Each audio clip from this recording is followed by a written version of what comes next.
नमस्कार, आप देख रहे हैं और हिंदुस्तान न्यूज आनंद सक्सेना के साथ। अयोध्या से संवाददाता राहुल श्रीवास्तव की खबर।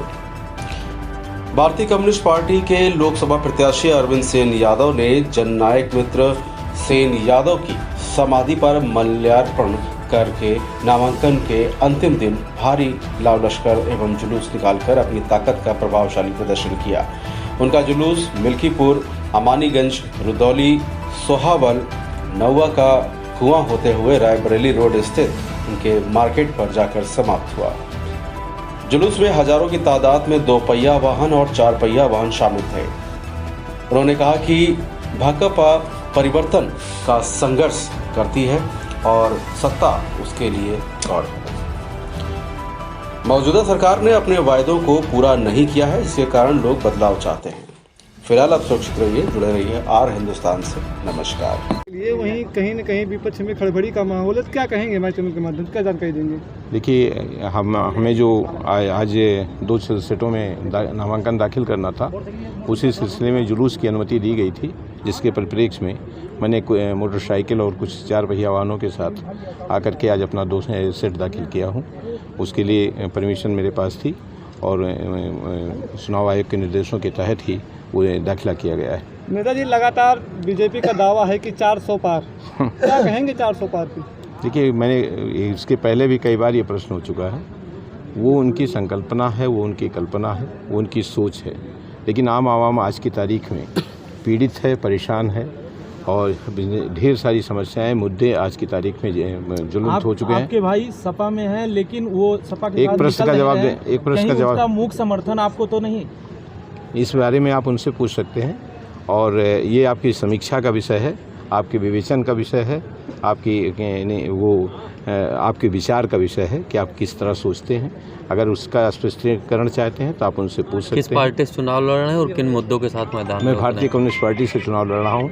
जो मुद्दे हैं आज की तारीख में, वो शिक्षा है, चिकित्सा है और जो छुट्टा जानवरों से हमारे किसान आहत हैं, उन एक्सीडेंट से आहत हैं। और अभी सोशल मीडिया में एक खबर तैर रही है वैक्सीन की, उसके सिलसिले में ढेर सारी ऐसी समस्याएं, बेरोजगारी की समस्या है, किसान पीड़ित है और परेशान है, बीमारियों से लोग मर रहे हैं। अजीब से हालात हैं आपके प्रदेश के, आपके ज़िले के।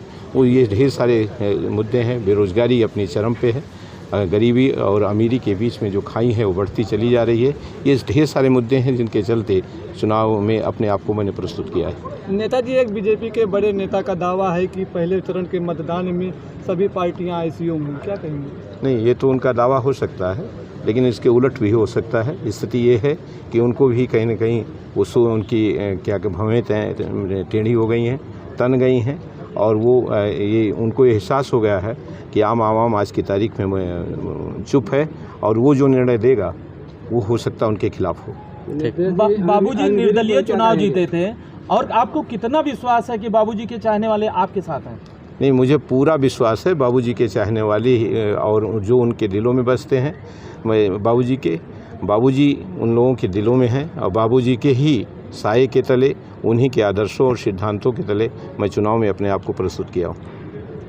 ये जो सरकार ने अग्निवीर भर्ती प्रक्रिया किया है, इस पर आप क्या कहेंगे? देखिए, ये प्रक्रिया वाजिब नहीं है और ना ये ज़्यादा दिनों तक चल पाएगी।